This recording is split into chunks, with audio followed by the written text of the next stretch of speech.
साचे दरबार की जय। गौरा माई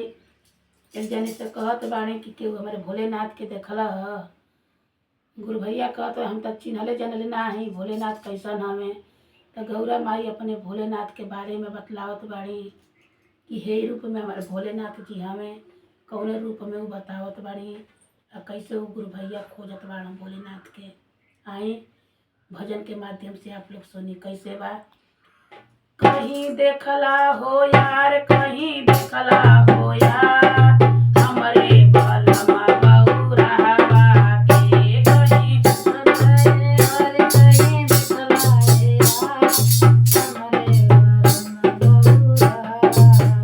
कहीं देखला हो यार कहीं देखला हो यार हमरे बलमा बौरावा के कहीं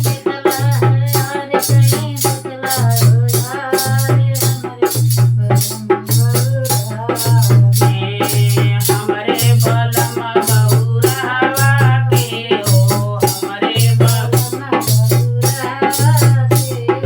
हमरे बलमा बौरावा के ओ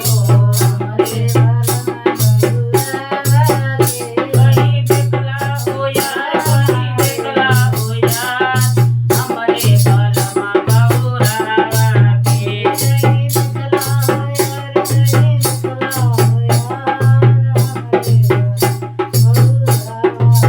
कनवा में सोबेला बिछुआ के कुंडल कनवा बिछुआ के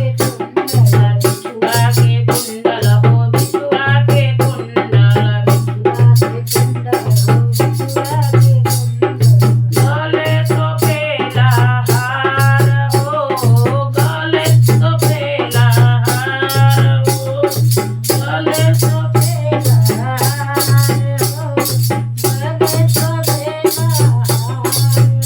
कहीं देखला हो यार कहीं देखला हो यार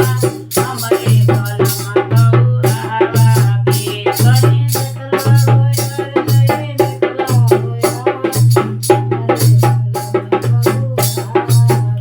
कहीं देखला हो यार कहीं देखला हो यार हमरे बलमा बौरावा के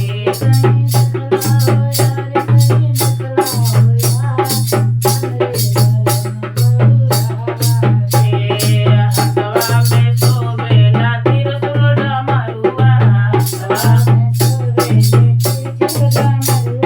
त्रिशूल डमरुआ त्रिशूल डमरुआ हो त्रिशूल डमरुआ कहीं देखला हो यार कहीं देखला हो यार हमरे बलमा बौरावा के कहीं देखला हो यार कहीं देखला हो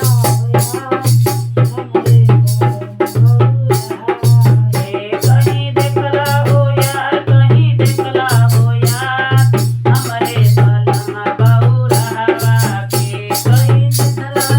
यार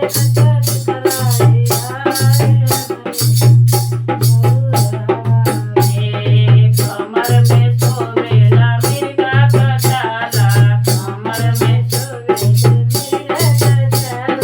मिर्गा का छाला हो मिर्गा का छाला कहीं देखला हो यार कहीं देखला हो यार हमरे बलमा बौरावा के कहीं देखला यार कहीं देखला